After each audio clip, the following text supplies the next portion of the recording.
তো আজ আমরা সকাল সকাল উঠে স্নান টান করে এখন বেরিয়ে পড়ছি পুজো দেওয়ার জন্য। তো রওনা দিচ্ছি।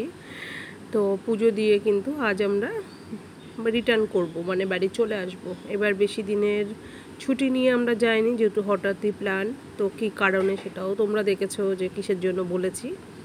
তো আমরা এখন বেরিয়ে পড়ছি মন্দিরের দিকে। এই যে সব আছে, পাপা সামনেই আছে। তো চলো পুজো দেওয়া যাক, তোমরাও সঙ্গে চলো, মায়ের দর্শন করবে। তো পুজো টুজো দেওয়া আমাদের কমপ্লিট। তো এখান থেকে চেষ্টা করছিলাম তোমাদেরকে যদি মাকে দেখাতে পারি। তো অনেক চেষ্টা করছিলাম জুম করে, এত লোকের ভিড় দেখো, তোমাদেরকে দেখাতে সেভাবে পাচ্ছি না। তো এখানে দেখো সব লাইনে যে জুম করে চেষ্টা করছি। তো পুজো টোয়া শেষে এবার বেরোবো। তো বেরোবার সময় এই দোকানটা দেখতে পেয়ে আমার ভীষণই ভালো লেগেছে। এই দোকানের মানে প্রতিটা জিনিসই আমাকে মানে মন কেড়ে নিয়েছে, বিশেষ করে হাতের কাজের জন্য। এখানে হাতের কাজ, মাটির কাজ সব কিছুই আছে। তো এই দেখো দুধের ট্যাঙ্কি, এটা পাপার ভীষণ পছন্দ হয়েছিল, সাইকেলের উপরে দেখো। তো আমার একটা জিনিস পছন্দ হয়েছে, সেটা ওকে দেখাবো। তো এখানে অনেক কিছুই আমার ঘরে আছে পাপারই। তো এই যে মাটি, এটা আমি নিতাম, কিন্তু ধরে দেখলাম পুরো মাটির, যদি আনতে আনতে ভেঙে যায় আমার টাকাগুলো জলে যাবে। আর ভীষণই দাম বলছিল।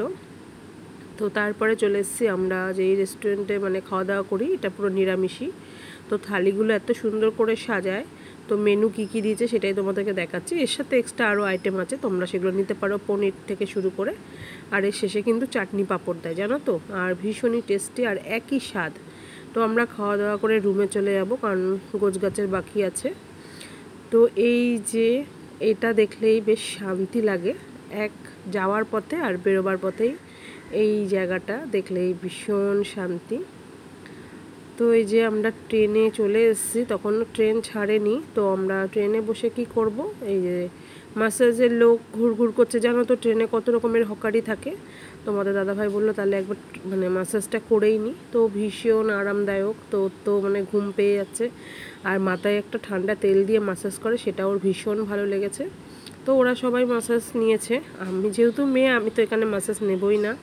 আর ওদিকে দেখবা আমার পাপাও কিন্তু ম্যাসাজ করতে ব্যস্ত, সেও কিন্তু বসে বসে দেখো ম্যাসাজ করছে। বাট ওনার মতন তো আর হয় না, ও চেষ্টা করছে। তো এই দেখো এটা হলো মানে একটা অসাধারণ দৃশ্য। আর আমাদের কাছে কি বলতো, আমরা এতবার গাড়িতে গেছি, আমরা গাড়ি থেকে দূর থেকে দেখছি ওই যে ট্রেন যাচ্ছে, আর এবার আমরা ট্রেনে করে যাচ্ছি, আমরা দূরের সব কিছু দেখছি।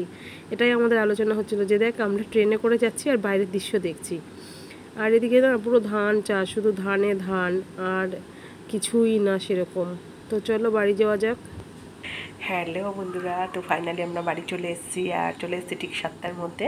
তো এসে আগে কাজ করেছি কি জানো তো, আগে নিচে সব ফুল গাছ ছিল সেগুলোকে ভালো করে ধুয়ে দিয়ে জল দিয়েছি। আর উপরে গাছ সব দেখি নেতিয়ে গেছে গরমে, সেগুলোও ভালো করে ধুয়ে টব ভর্তি করে জল দিয়ে দিয়েছি। নিজেও ফ্রেশ হয়ে নিয়েছি স্নান টান করে। তো একটু রেস্ট নিয়ে তারপরে রাতের রান্নাটা চাপিয়ে দেবো, সেদ্ধই করবো রাত্রে, কারণ অনেক মানে উল্টোপাল্টা খাওয়া হয়েছে।